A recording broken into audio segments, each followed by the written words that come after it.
Arizona teachers strike, World Press Freedom Day. 5 Things to Know Thursday. Members of the First Baptist Church of Sutherland Springs, Texas, the site of a deadly mass shooting last year, will join President Trump at the White House on Thursday to mark the National Day of Prayer, according to Ken's TV. Pastor Frank Pomeroy and his wife, Sherri, will lead a prayer at the event, Ken's TV and other media reported. 26 people were killed when a black-clad gunman, later identified as Devin Kelley, 26, opened fire in the church outside San Antonio on November 5. The Pomeroys' 14-year-old daughter, Annabelle, was among the victims. Arizona teachers are preparing for another walkout Thursday, after state lawmakers failed to finalize a budget deal that would boost teacher salaries and increase education funding. The #Red for Ed campaign had been seeking an immediate 20% teacher pay raise and restoration of $1 billion in funds cut in the years since the Great Recession. More than 100 school districts closed schools during the walkout, affecting more than 850,000 of the state's 1.1 million public school students. The accused California serial killer's lawyer will try to limit additional evidence from being gathered Thursday, according to a motion filed in Sacramento County Superior Court.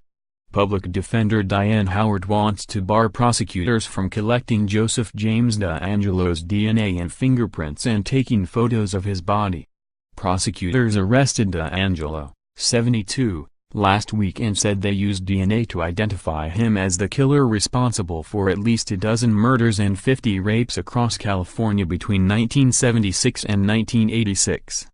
The case was cold for decades, and the killer was known by nicknames such as the East Area Rapist, the Original Night Stalker and, more recently, the Golden State Killer.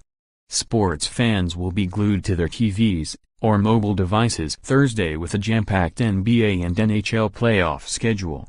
Following the Game 1 Eastern Conference semifinals thriller, the Toronto Raptors host the Cleveland Cavaliers, ESPN, 6 p.m. ET, in what USA Today Sports' Jeff Zilgit calls a must-win game for Drake's beloved NBA team.